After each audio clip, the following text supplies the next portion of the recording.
Good afternoon, everyone. Thank you for joining us on our We Vote for Health. And we have an exciting couple of hours here this morning, or an hour here this afternoon.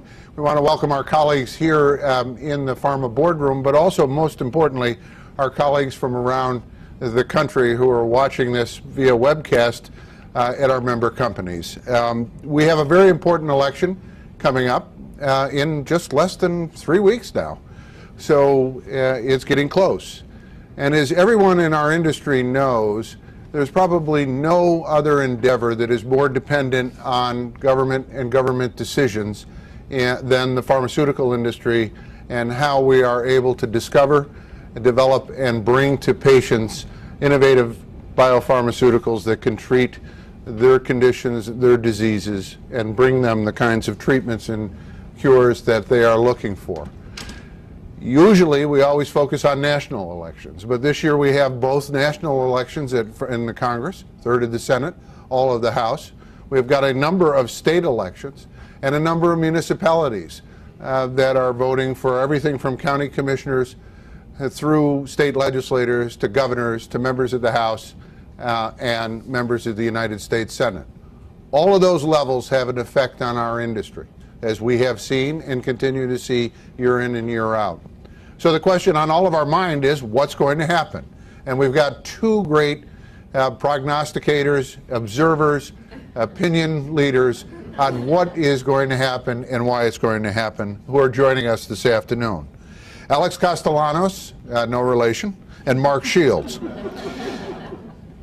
Alex is a well-known Republican strategist that has made a career out of writing things for people running for president, running for the Senate, running for governor, should be saying to get themselves elected. More importantly, he is one of the founders of Purple Strategies, which is a public affairs and communications firm that got its name through the combination of red and blue, where you get purple. So they work with Democrats and they work with Republicans. He has been a frequent contributor on CNN, and he regularly blogs for the Huffington Post and National Review and CNN. Alex is joined by Mark Shields. Mark Shields' career in talking about politics in the United States spans 9 presidents, and he is as one of the most respected analysts in Washington. Mark has been for nearly 20 years part of one half of a political analysis team on the award-winning PBS NewsHour. And Mark, you've gone, I was just doing a quick, I think I've got them all. You've worn out David Gergen, Paul Gigot, William Safire, and now you're working on David Brooks. And for 20 years, he has been informing the American public about what is happening in Washington and around the country and why it's happening. So Alex and Mark are going to talk a little bit about, each talk a little bit about what they see happening and why they see it happening in the election, and then we'll be welcome to take both questions that have been emailed in from our webcast viewers and questions that we have here, the audience in the room. So with that, Alex, I'm going to ask you to go first.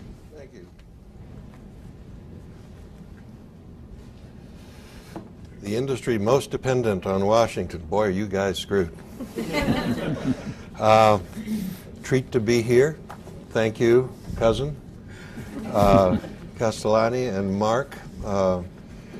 Someone I enjoy learning a lot from, even though he is amazingly and remarkably wrong about most things. He's a wonderful human being, and nobody knows more about the life of this town for the past several decades, I think, than Mark. My name is Alejandro Castellanos, and as you can tell from that, I am a member of one of America's most beleaguered minority groups. I'm a Republican. There's still a few of us left here. I do, on occasion, pop up on Meet the Press or CNN as part of the best political team that calls itself the best political team on television. And we talk a little politics there. I guess now for about the past 6-7 years, I've tried to provide a little balance to the Paul Begalas and the James Carvilles of the world, who also turn out to be remarkably and amazingly wrong about everything, but are great guys. Begala, to my great surprise over the years, he and I have become just great friends. He is a good human being. He's a good dad, a good friend. I know that if my house burned down tonight, one of the few people in this town that I could call would be Paul Begala, and he'd be there. And I would ask him why Carville burned my house down. He's a strange fellow, that Carville. He's, I think the best description I've heard of Carville is from my friend Roger Ailes, who says, that boy swam too close to the nuclear power plant, didn't he? And I think there's a little bit of truth in that. Can we have a little more volume? A little more volume for me? Yeah. Why, yes. Project. We're going to talk a little bit about this election and who it's about. It's mostly about our president, who has nationalized this election, I think, all around himself. Some folks say that this election there's very low voter interest. I think there is even less presidential interest. He seems not to be showing up or even invited to many campaigns. I don't know if you heard recently there was a rumor that the president bought a house in California for his retirement, which shocked a lot of people because a lot of people thought he'd already retired. But he's still out there. Is there a wave this year? Yes.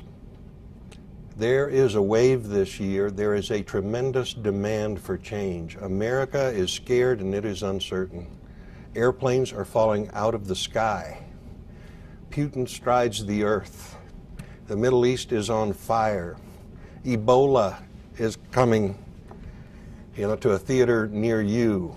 We can't control our borders.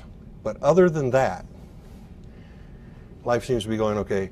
There is a tremendous demand for change. This isn't working, whether it's the VA, whether it's the Obamacare rollout, which is probably the only thing slightly less popular than the Republican Party. Washington seems out of control and unable to step up and do anything about our problems. So what do people want? A change. They want a little different direction.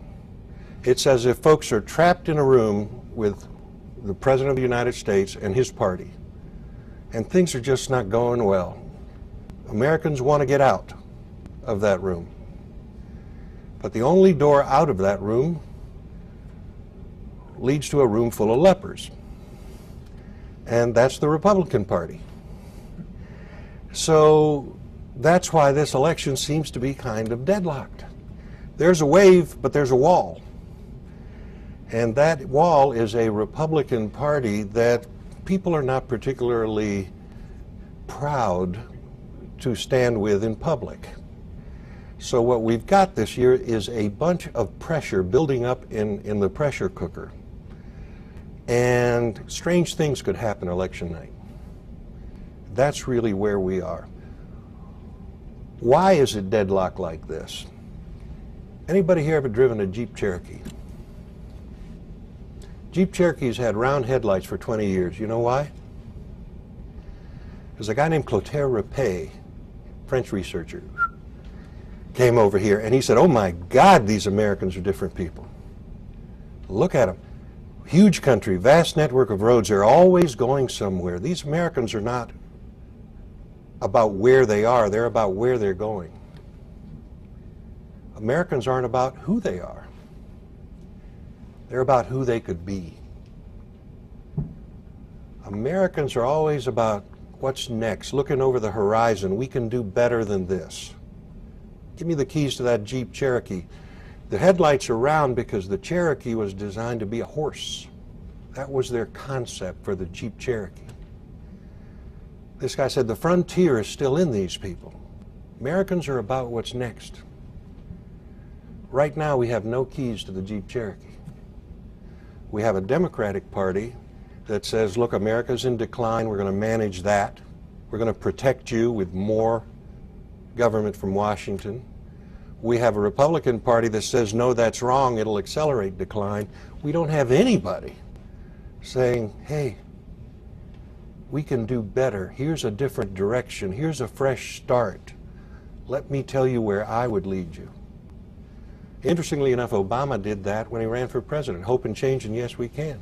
Ronald Reagan did that, shining city on a hill. JFK did that, new frontier. Who's going to do that this time? Nobody. It's an off-year election. So where do we stand with all of this? I think Republicans are going to take the Senate. And if you like, we'll go through a few races and talk about that. And it's just a slight edge. And the only reason we're going to take the Senate is because the more Democratic seats really are in play than Republicans. Let's start with the easy ones, I guess. None of them. They're all marginal. Colorado, Cory Gardner probably has a 1, maybe a 2-point lead there. Why? Because he's a fresh face. He's a likable candidate. He smiles. As a Republican, we didn't even know that was legal to have optimistic candidates. But that alone may get him over the top. In Iowa, Joni Ernst has turned out to be a much stronger candidate, has grown through the campaign cycle. Right now, she's got a 1-point, maybe a 2-point lead. And those were all 45, 46% Romney states. So there's a little headroom for them, but not much. Those states are tough. North Carolina, you have Kay Hagan. I know there was a lot of your industry in North Carolina. Who's going to win there? Tough one. She is in about the mid-40s right now. And he has spent a lot of time in the state legislature this campaign, and he's politics. He's the thing people really don't like that much these days. So that race is very tight. She's got a 2 or 3 point lead, but she's still in the mid-40s. That's a 50% Romney state. There's more headroom there.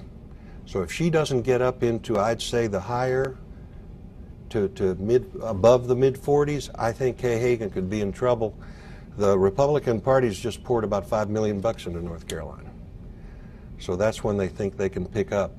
Alaska, that's another race that a state that loves to vote against Washington. Sullivan's probably got a couple of points lead there. Take that. Georgia is looking like Sam Nunn's daughter is doing pretty well and coming back. And that race looks like it could go into a runoff. There's a Libertarian candidate in the north that's going to suck about 8 or 9 points. It used to be that the third-party candidate always had a good ballot number in the surveys before the election, but then on election day they'd only get 4 or 5%. People are so damn mad at government now in Washington that people are actually showing up, a plague on both your houses. So that one may go into a runoff, which will be January 6th. Other races, Scott Brown. It's a difficult race, and since I know we're totally off the record here, no one's watching. Scott Brown in New Hampshire. A lot of folks are saying that, he is in a candidate, let's say, with no shortage of ego. And not entirely uncommon in this particular species, but in a large state, that kind of candidate doesn't have a big problem. But in a small state where you actually get to meet a lot of voters, it helps to be nicer to people. So that's a tough state. But the Republicans are pouring money into that. So if you start looking around, there are a lot of states Republicans, I think, could pick up. The problem is the tide is going in and the tide is going out at the same time. There are a couple of races we should be winning that are now threatened. Georgia is one of them. That was one we had in the bank. Another one that is Pat Roberts in Kansas. He has leprosy. He is part of that Washington establishment that everyone hates. And just a new guy has popped up there, as you know, who is unknown and has the benefit of being a fairly blank slate, just not the other guy. And that may be one of those surprises election nights at a Republican seat that we should win but don't. The other one is South Dakota and Mike Rounds running for Senate there, the governor. That's one to keep an eye on. I think he's going to be okay. But Republicans have to win at least 2 of those 3 races, Georgia, South Dakota, and Kansas. If we lose 2 of those 3 races, I don't think we take the Senate. Mitch McConnell, I forgot to mention, Mitch McConnell's going to win. And not just because Allison Grimes this last week wouldn't confess who she voted for, as you may have seen on TV. By the way, in my experience, when candidates don't tell you who they voted for like that, either they didn't vote or they didn't vote the way you think they did.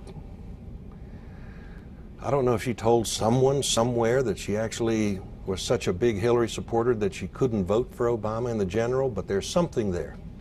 But that's not why she's losing. She's losing because she started her campaign too early. And she is just, there's been a big mud fight. And what happens when you get down in the mud and wrestle the pig for 2 years? You get a lot of mud on you. She's become as big or bigger a politician, i.e. the thing people hate, than Mitch McConnell, which is hard to accomplish. So that's where we are. That's where we are, and that's going to, I think, lead us to a slight Republican Senate, not much. Does that make a difference for your industry, by the way, for the next 2 years? Yes. It makes a tremendous amount of difference, because right now when we look at Washington, we say, well, geez, deadlock, if Republicans take the Senate, deadlock. I'll bet you no. Republicans will start passing some legislation and putting some stuff on Barack Obama's desk. And this president will have a choice. Does he remain a passive president, or does he go out as a guy who finally brought people together and got a few things done, like corporate tax reform, maybe the Keystone Pipeline, maybe a few other things. So there may be a brief window in the coming year where things can be accomplished. Get ready. Have your agenda. Which leads us briefly into 2016, which will start in about 28 minutes, right? They're already running. Who's going to be the next president of the United States? Well, let's see. We have this unpopular Republican Party, which has somehow become the pro-rape, anti-sex party that says no to everything. Gee, that doesn't seem like it's going to do too well at the ballot boxes. A friend of mine told me recently, geez, sex is still popular. You guys shouldn't be against that all the time. But that's who we are. A new generation of candidates is coming. Jeb Bush, Bobby Jindal, Scott Walker, if he wins re-election, which he probably will. So maybe a Paul Ryan. I had breakfast with Jeb Bush down in Miami about a couple of weeks ago, and I can't tell you if he's running or not, but I can tell you that he's getting up every morning at 6 a.m. and swimming laps and losing weight, which is usually a key indicator. So you're going to see a fresh crop of Republican candidates. At the end, you'll probably see an establishment Republican candidate like a Jeb Bush or Chris Christie in one box. You'll see a conservative like Huckabee or Ted Cruz. It's part of our immigration problem in the Republican Party. We have politicians coming from Canada here, and that's hurting us a lot. And then you have another box, the Libertarian, which will be Rand Paul. And you might look at the end of this process, three horses going down the stretch. Will it be Hillary on the other side? If I had to bet my house, I'd say it'd be Hillary on the other side. But if I had to bet your house, I'd say not necessarily. That thing we started talking about, that vision, where the country's going, that's not Hillary Clinton. We've known her for 40 years in public life. We still don't know what she believes. It's going to be hard to imagine that she's going to find that vision now.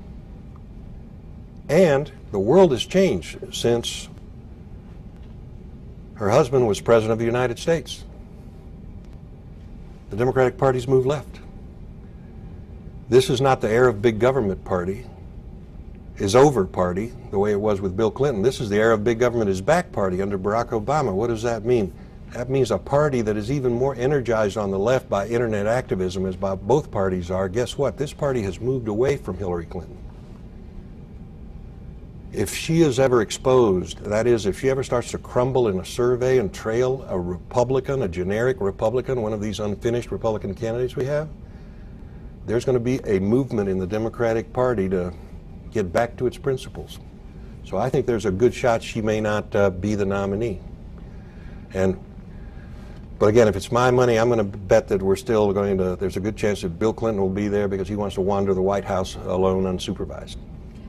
So with that, I will turn it over to Mark, who I'm sure agrees on just about everything that I have said in our prospects for victory. Thank you. Thank you very much.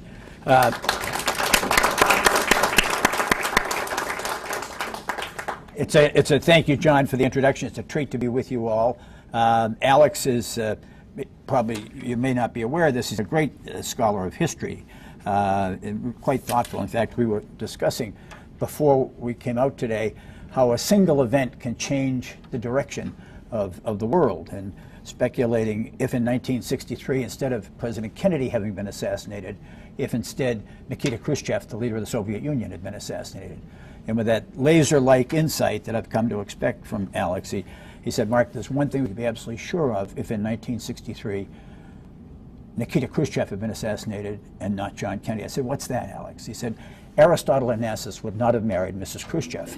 Now, it's that kind of insight I've come to expect and to rely upon. And as King Henry VIII said to each of his 6 wives, "Don't worry, I won't keep you long." I'm delighted to be here. If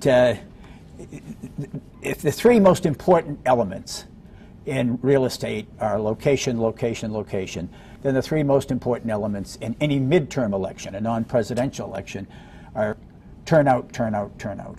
And right now, there are 3 ways of looking at this election that everybody who pretends to be a pundit or knowledgeable looks at and relies upon. The first is always the question, the president's job rating. Is the president's job rating positive or negative? In 2012, when President Obama was reelected over Governor Romney, his favorable job rating was 53%. And his unfavorable was 46. That's on the exit poll of actual voters. We love exit polls. Why do we love exit polls? Because these are real voters. When you talk to somebody before an election, they have every intention of the world voting, and then their child gets a toothache or they get a flat tire and they don't show up. But you get someone coming out of the polls, they've just voted, and they don't know who's won. There's no winner bias, as we call it. So they just tell you why they voted, how they voted, and it's a great reflection and remarkably accurate. And the other factor that we have to confess why we like them is the sample is so huge, 25,000 people. You can look at left-handed Unitarians against the metric system. I mean, you can look at every possible subgroup and divide it up. But right now, the president's job rating is 41%. That's negative territory. That's the reason he is the Lone Ranger right now, and Democrats are not asking him to come in other than to raise money in a private home into their states, because he's not a help. The reality is that the 7 most important Senate races going into 2014, 6 of them were in states that Mitt Romney won, the Democratic states being defended. 6 of them were in states that Mitt Romney won by 14% or more. So these were red states to begin with, and they're now even more red in 2014. So it's really an uphill fight. Remember, these Democrats who are holding these seats won in 2008. 2008, Barack Obama led a victory of party, which was quite impressive on the heels of the 2006 Democratic surge, which took control of the House of Representatives. How much of a victory was it in 2008? Only 3 times in the history of the country has a Democratic Party nominee for president gotten over 50.1% of the popular vote. Franklin Roosevelt, Lyndon Johnson against Barry Goldwater, and Barack Obama twice. But Barack Obama led that victory in 2008, and those Democrats who won those Senate seats were happy to have him at the top of the ticket rather than another Democrat. But right now, the first thing is the job rating of the president, which for Democrats is discouraging. At 40%, it means that the people are dissatisfied with the administration. Second figure we look at is the country headed in the right direction or seriously off on the wrong track. We are about to head into an election 20 days from today, which for the first time in the country, 65% of voters believe the country's headed in the wrong direction. That is negative, and that is dismal, and that is dreary. And the only way you can express that, if you're just totally dissatisfied, is to vote the ins out. And if the ins are the Democrats, and they are in the Senate majority, that's bad news for the Democrats.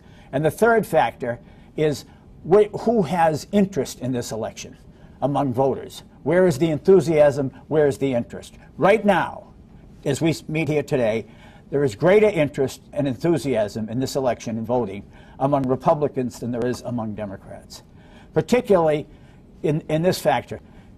We have two different elections, two different nations who vote in presidential elections and midterm elections. Alex mentioned the Bush family. In 1988, George H.W. Bush won 429 electoral votes against Michael Dukakis. It was a sweep of historic proportions. Why? Because he won 59% of the white vote. 59% of the white vote. Mitt Romney in 2012 won 59% of the white vote, and yet he lost to Barack Obama by nearly 5 million votes. The country has changed that much and that dramatically demographically. In 1988, 89% of the vote of the electorate was white. That has dropped to 73% in 2012, and it's going to drop further. So you have a Republican Party that lives for off-term elections, off-year elections, when the turnout reverts to what it was in 1950s and 1960s America, when it was more white, because the drop-off among Latinos and young voters is calamitous, quite frankly, for the Democrats. Alex was talking about 2012, 2016. I love to speculate. I love to cover politics. I like people who run for office. I admire candidates, quite frankly. I mean, most of us, life is a series of small victories, small defeats, and if you and I are the two finalists to be the new general manager of Great Lakes Coat Hanger Company, and you get the promotion, and I get passed over, when the local paper announces your success, they don't add Shields was rejected because of lingering questions about his expense account or his erratic behavior at the company Christmas party. And in politics, everybody you ever sat next to in study hall, or double dated with, or babysat for, knows whether you won or more likely you lost. And I've always admired candidates who could lose with grace and humor. And in my 50 years in the business, I've never seen anybody do it better than a fellow named Dick Tuck, who lost a very close state Senate race in Los Angeles. The votes came in, he lost by a handful of votes. Radio reporter from KMPC Radio stuck a microphone in front of his face. He said, "How do you feel, Mr. Tuck?" He said, "The people have spoken, the bastards." And that's the Bush thing reminded me of how America has changed between 1988 and 2012 in just 25 years. And so what we have is the most Republican voting group in the population by age of voters over the age of 65. That was Mitt Romney's best group. The most Democratic voting group in the electorate for Barack Obama in 2012 were voters under the age of 30. Right now, there's twice as much interest, or close to it, among voters over the age of 65 in 2014 than there is among voters under the age of 30. So it only depends on who shows up. And as of today, what the people who are going to show up look very much like a Republican electorate rather than a Democratic electorate. I think 2014 is best described as a Mae West election.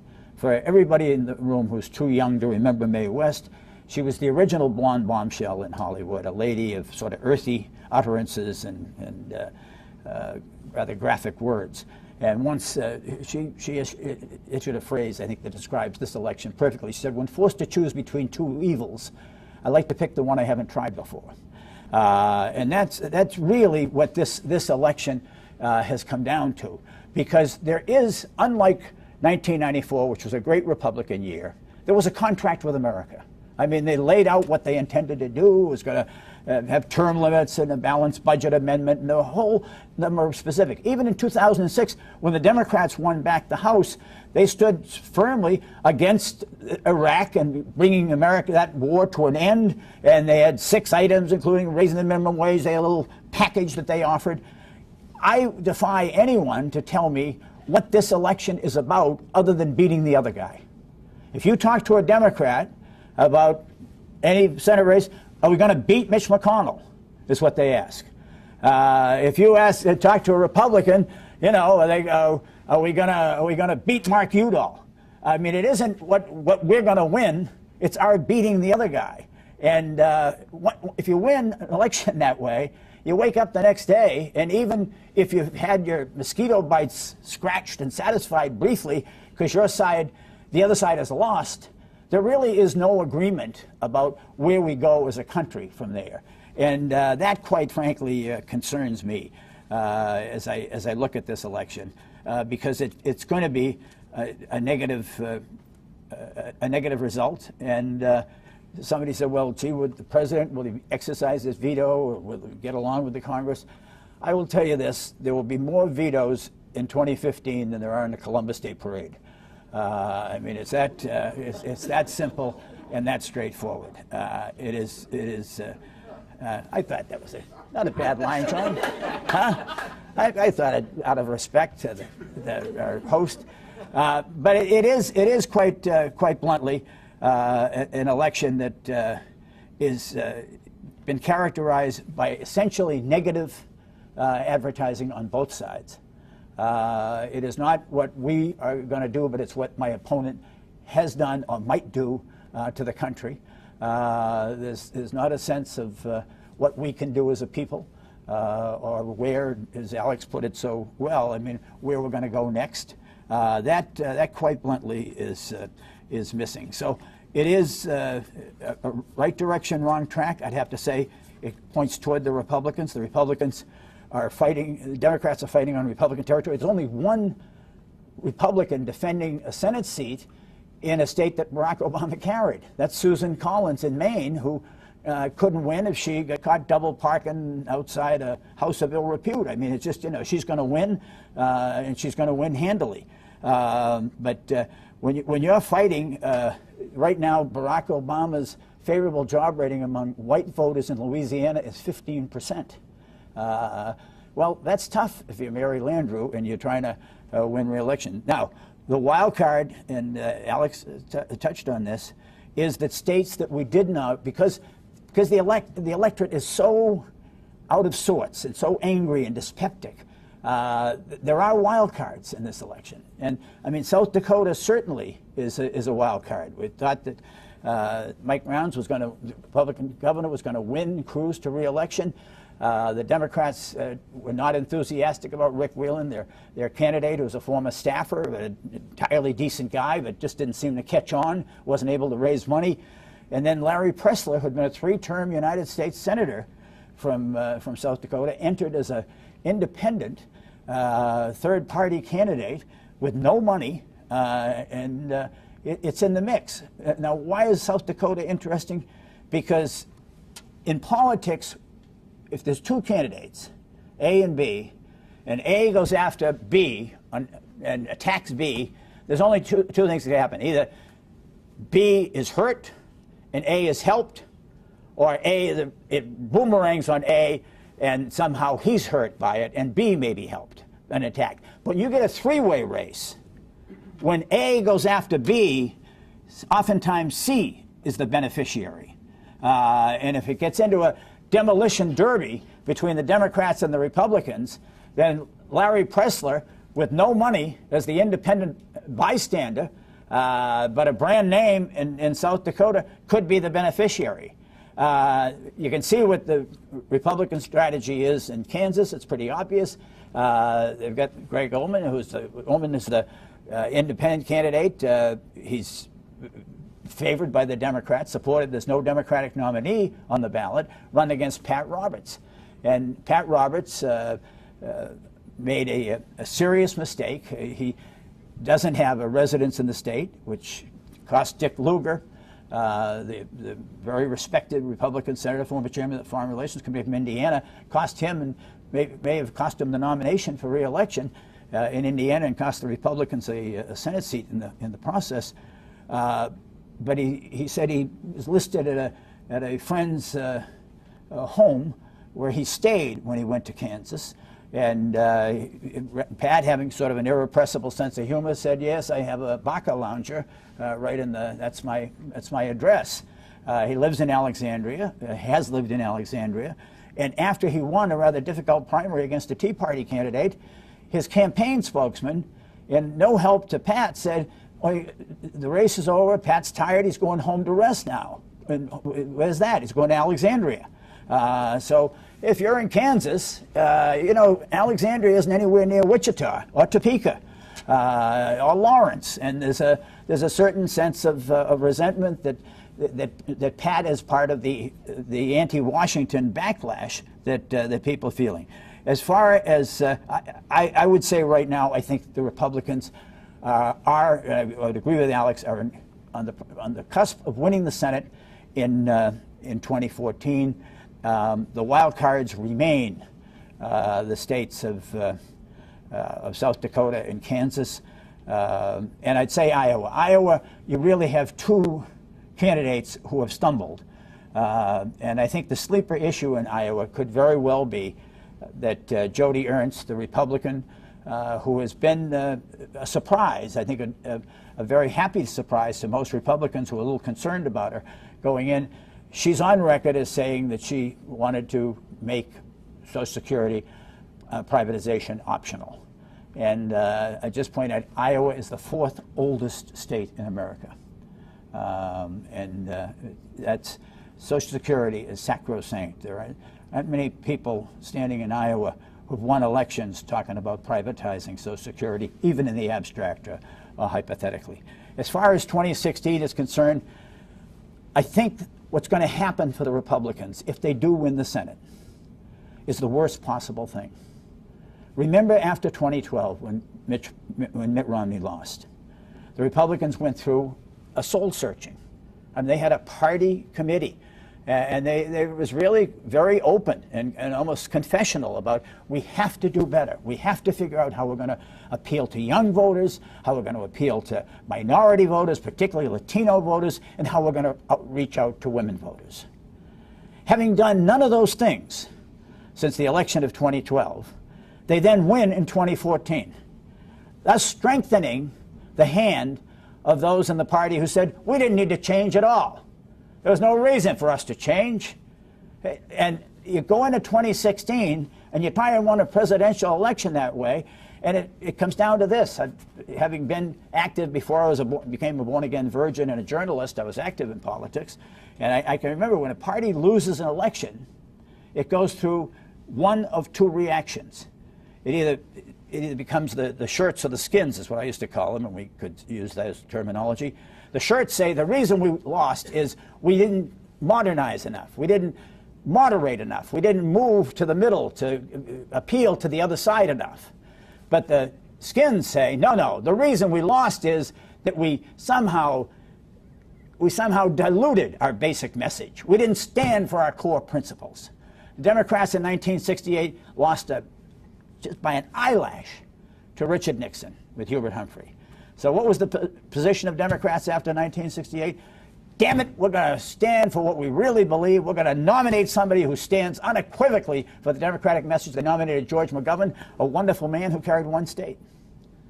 The Republicans did it with Barry Goldwater in 1964. We're going to have a choice, not an echo. There are millions of people who've never voted before. They'll show up if we give them a choice. They showed up and they voted for Lyndon Johnson. And that's the problem. I'm a fear, if I were a Republican, which thanks the good grace of God I've never been, but that's what I'd be concerned about in 2016, is that the hand of those who say, who the hell says we have to change? We got moderated. We did the moderation thing with McCain, and we lost. McCain got along with all the Democrats. We picked Mitt Romney, governor of a blue state, passes health care, and we lost. Let's nominate one of our own. Let's nominate Ted Cruz. Let's nominate someone who stands clearly and unequivocally for defeat. And I just think that is one of the real problems. I would just point this out for Alex's consideration, and that is the Republican Party has not won a presidential election since 1928 unless there was on that ticket somebody named Nixon or Bush. Rather remarkable. From 1928 to 1952, they didn't win. In 1952, there was a Nixon on the ticket. In 56, there was a Nixon on the ticket. They didn't win again until 68 with Nixon. They didn't win again until 1980 with Bush on the ticket. In 84 with Bush on the ticket. In 88 with a Bush on the ticket. And 1000 with Bush on the ticket. And 2004 with Bush on the ticket. Let that be instructive to my Republican friends. Don't mess with history. Thank you very much.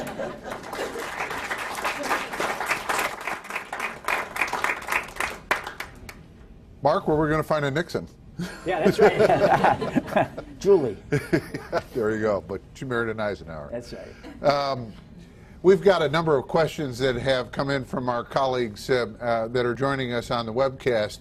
And Jill Cronish, who was got those questions with her, is going to take one of those and ask the first one of our panelists, and then we'll alternate between those and ones here in the audience. So, Jill? Don't ask until you get a microphone. There you go. So, first question in from our viewers online. Okay. I am an employee of the industry. I'm regularly hounded by naysayers who are critics of big pharma. What can we better do to communicate the value that this industry brings to patients broadly and to elected officials? We're just talking about the what people look for in leadership, and the Jeep Cherokee. Lift your eyes over the horizon a little bit, take you to a better place. The hardest thing to get people in business to remember is that they're the good guys. Is that in this industry, a lot of people think of you just as pill manufacturers, but that's not what you do. You guys create cures. You guys extend life. That's the future.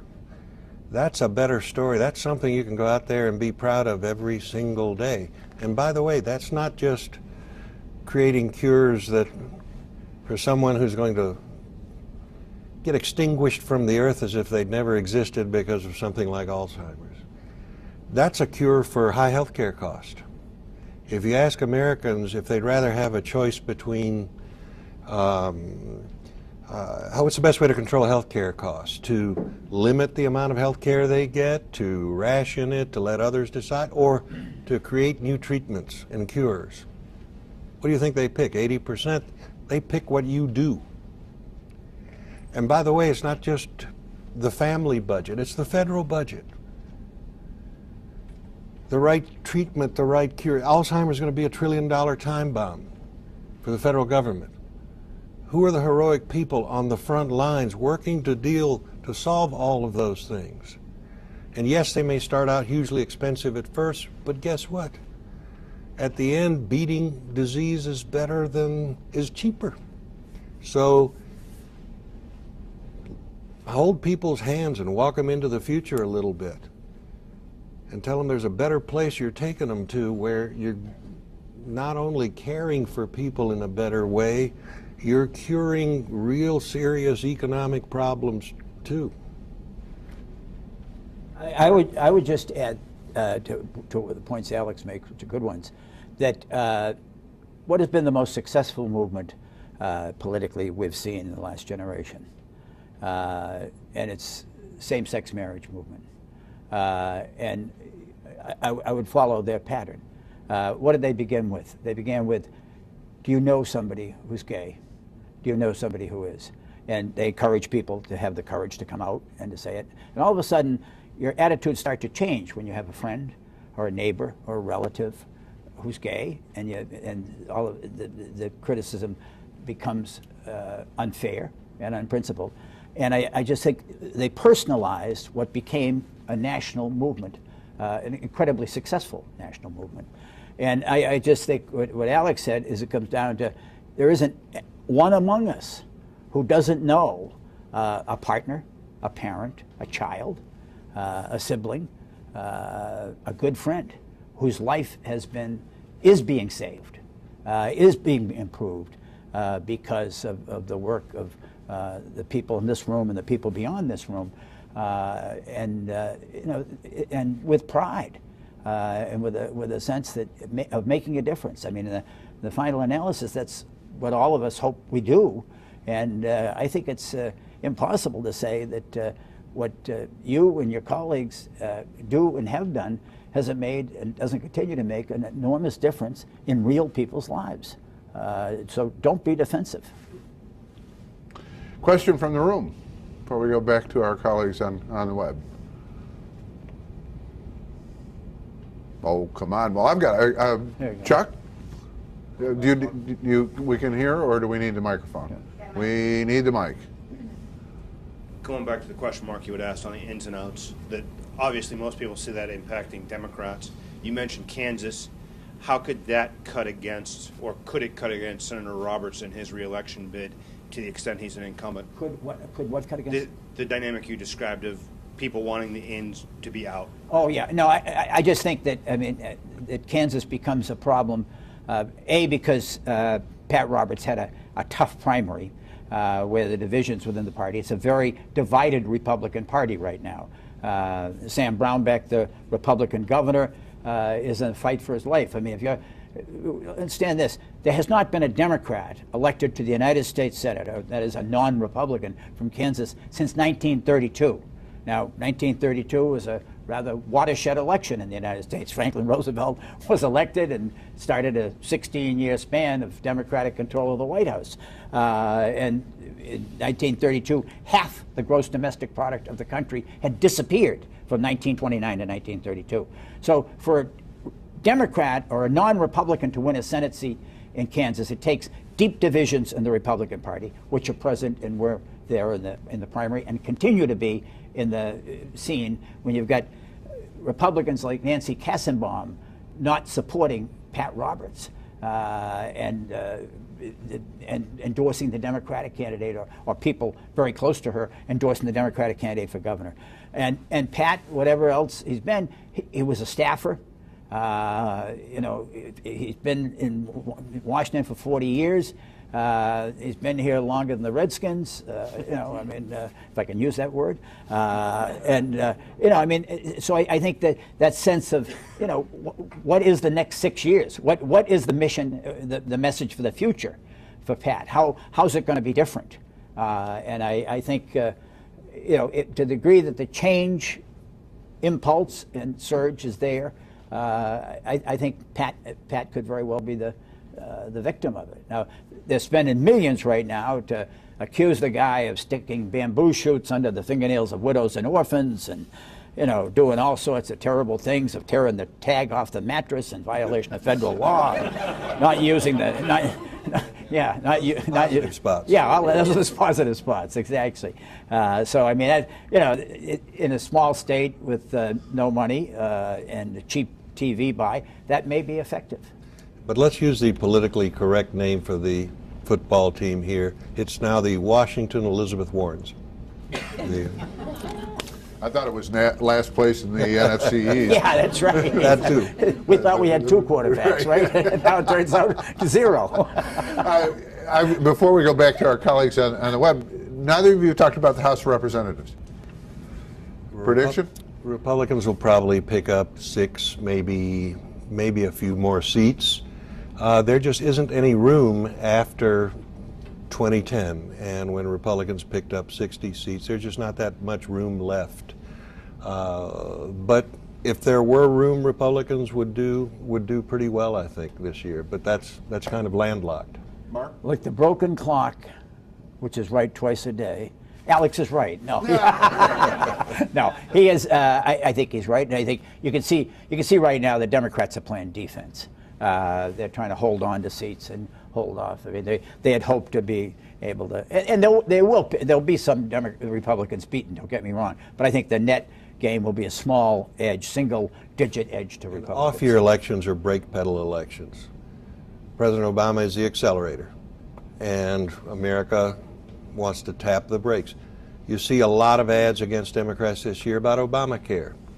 It's not just about Obamacare. It's about everything in Washington that's out of control. That's just the vehicle they use to tie the president to the other candidate. Jill, how about another question from the emails? Sure, here's an interesting one. What 2014 electoral race do you think will have the most impact in what happens in Congress next year? What race? Which race? Well, that's good. That's a good question. One of them picks up the Senate. Yeah, that's right. I mean, yeah, if in fact we're hanging in the balance, Alex mentioned, in two of the states, you have to get 50% plus one to win the Senate race, Louisiana and Georgia. But I just found out in South Dakota you have to have 35% to win. Other than that, so if in fact we're tied or it's 50 to 49 Republican, and either Louisiana or Georgia is in play. In other words, the winner on the 4th of November gets 48%, and there's going to be another contest. That will be the one. What's interesting is David Perdue in Georgia was the Republican candidate the Republican Party wanted. They didn't want any of the 3 House members. Kingston would have been, but there were 2 Republican House members that they thought could not win.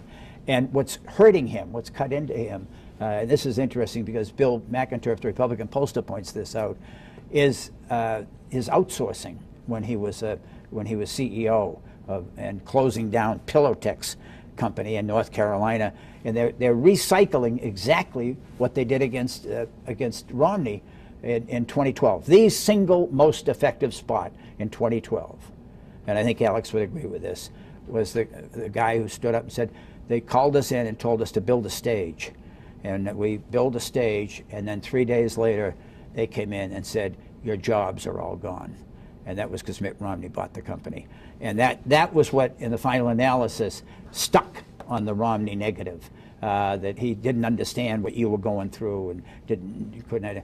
And that could be a sleeper issue in Georgia against David Perdue running against Michelle Miller. I think the Romney slogan didn't help. That if poor people don't like the way things are going, why don't they just buy more money? That it didn't help a lot. But which race will be, I think, have the most significance? The reason we went to a kind of a structural answer, who takes the Senate, is because there's so little leadership, that the substance to these races in terms of what they're really about. As Mark said, there's really no real big direction, except I'd say look at Colorado and Cory Gardner, a young, fresh face for a tired old party where the Pat Roberts, where the, a lot of Mitch McConnell's, a party that is just exhausted in a lot of ways. Little rejuvenation there could tell you a lot about what the party might glom onto for the next year. I think that's a good point. In the room? John? Larry, forget his name, in Maryland for governor, and then Hogan, and then Ed Gillespie in Virginia. Can they pull it off? And then speaking of Mitt Romney, is he back in 16? Let me take the last part first, and that is, there is no more searing personal experience for any human being than to run and to lose for president. It defines the rest of their life. I don't care who it is. It's the first line of your obituary. John McCain, longtime senator from Arizona, who lost to Barack Obama in 2008. Michael Dukakis died yesterday in Brookline, Massachusetts. He lost to George Bush in 1988. Mitt Romney has a chance to rewrite that first line of his obituary.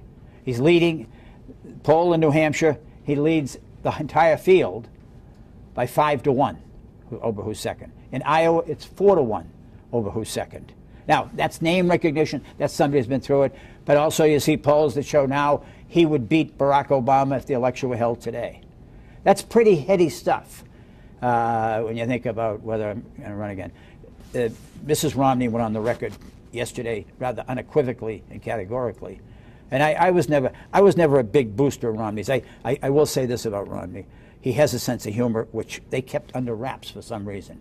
He came to have lunch with a group of us, people who cover politics, reporters, one day, and he said, I said to my wife, Ann, this morning, I said, Ann, I'm going to be meeting with these kingmakers.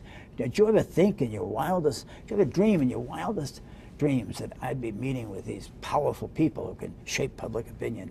And she said to me, Mitt, you're not in my wildest dreams. So I kind of like that about the guy. But I do think that it's going to be a personal decision. I recommend for anybody who hasn't seen it, it's a Netflix pick called Mitt. Yeah. And I got to tell you, his campaign in 2012 was guilty of criminal negligence that you never saw this side of him. I mean, this is a guy who, with his grandchildren, is incredibly comfortable and natural. He knows their names. You can tell as a grandfather. They run to jump in his arms. I mean, it's a very affectionate, natural, easy. Yes, the filmmaker had access to him. They knew the guy. But I mean, I got to tell you, I mean, you can't fake that stuff. And what did he come across as? He came across as the guy who was, bottom line, I'm sorry, you've been to the company 23 years, you're out the door. I'm sorry if you're foreclosing your house. But Hogan, I thought there was a shot in Maryland for the Republicans this year. It still may be. I mean, there's minimal enthusiasm on the Democratic side. But I did see that the president is going to go in and campaign for Brown, which probably suggests that they're trying to generate turnout. Gillespie, I'll defer to Alex on Ed. I mean, I think Ed Gillespie, if he had not been Ed Gillespie and taken a number of positions over the years, would be a very serious case. I mean, he's spending a lot of time explaining why he's changed, and now he's for prescription birth control, and before he was against this when he was organized the party thing. But I think he's run a better campaign than I thought he would. It's always interesting to see somebody who's been an operative try to become a candidate. It's a tough job. But go ahead, you answer. No, I think that makes sense to me, Mark. I'd say that Gillespie is still the underdog in this race. Here at the end, they're hitting him with all that Enron stuff, but look for Ed Gillespie down the road a couple of years, maybe running for governor. He's not going to go away. He's a good, solid candidate. And he'll grow. Maryland, I haven't been keeping up with that much. But when Bill Clinton goes into your state, you get a bump. And that happened in Arkansas this past week, of course. And it happened here in Maryland. He's the anti-Obama. It seems to be working. Just to follow up on that, there are two candidates, two public figures in the country, in the NBC, Wall Street Journal, Annenberg poll, it's a good poll, who have a net positive rating among independent voters. Two, Bill Clinton and Rand Paul. Now, to me, that is revealing. I mean, and yes, Bill Clinton is, it was a happier, better time, and 22 million jobs in 8 years, and the first balanced budget, and the last balanced budget in 100 years, and all the rest of it. And it looks pretty damn good in retrospect. I had a chance to sit down with Mitt about a couple of months ago now to talk about a little bit the future of the party and all of that. And I have no clue whether he's going to run or not, but I know that he seemed much more interested than I expected. And I'd say that right now, none of the fruit in the Republican Party, none of our candidates are ripe. They're ready. All of them need to evolve in some way and grow. Rubio, too young. Christie, he can't grow anymore. Christie needs rehab. But all of them have something to overcome, put it that way, whether it's Christie, Bush is a Bush, etc. Until that happens, there's a vacuum in the Republican Party. Romney sees that vacuum. And if that isn't filled in the early part of, let's say, next year, That's right. that will grow. I'll tell you what usually happens, though, in campaigns. Politics, like life, abhors a vacuum. People do fill those things. Campaigns don't pick candidates, they make candidates. These guys get out there, and so, you know, imagine a Jeb Boomlet or some other candidate catching on. That would make it very difficult. We did that survey in New Hampshire, in which Romney had, you know, a big hunk of the vote. Right now, it's kind of a parking lot. People are there, revving their engines, kind of sitting there. It's a comfortable, safe place. But if somebody gives them a place to go, I don't know that they'd stay. Just two quick retorts. Okay, and the first is that on the 2016 Democratic side about Mrs. Clinton, Secretary Clinton, if in fact the Middle East goes sour, and tragically we find ourselves in another quagmire in 2015, there will be a movement for a Democratic candidate who opposed and has opposed that.